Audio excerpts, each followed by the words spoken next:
पहले आप इन आंटी का बात सुनिए, क्या बात कह रही हैं मुसलमानों के बारे में।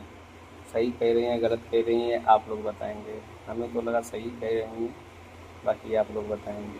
सुनिए। जाओ, मुसलमान 5 टाइम नमाज पढ़ता है, मुसलमान के जैसे हो जाओगे? नहीं हो सकते।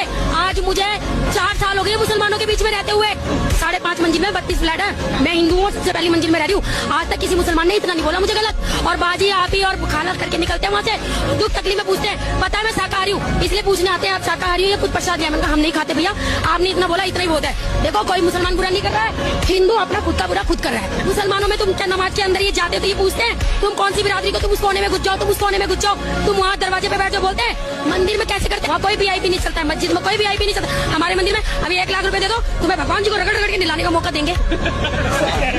तुम 100 रुपए दो, तुम्हें इतनी नजदीक से दर्शन करने के लिए देंगे। पैसे नहीं दिए ना, देख लेंगे कुछ। चल चल चल चल चल आगे चल। इन आंटी के पोस्ट के मैं कमेंट में जब गया तो इतनी अश्लील कमेंट थे यार, इतनी गंदी गंदी बातें लिखी हुई थी इनके बारे में। बहुत गंदे गंदे मतलब कमेंट किए थे लोग।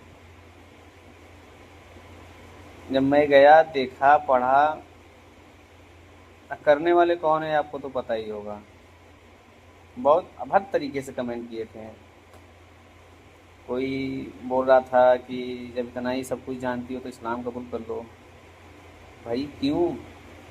उनका धर्म है, वो अपने हिसाब से रह रहे हैं, उनको कोई दिक्कत परेशानी नहीं है। बस किसी दूसरे के धर्म के बारे में जानकारी है, लोगों को बता रही हैं। तो यार तुम्हें क्यों तुम्हें आपत्ति हो रही है यार? मुझे ये नहीं समझ में आ रहा है। कुछ कठमुल्ली बोल रहे हैं, बहुत मतलब कि अश्लील भी मतलब कमेंट किए थे, मैं बता नहीं सकता। बहुत गंदे गंदे कमेंट किए थे। तो बताओ, ऐसे विचारधारा के लोग रहते हैं यार।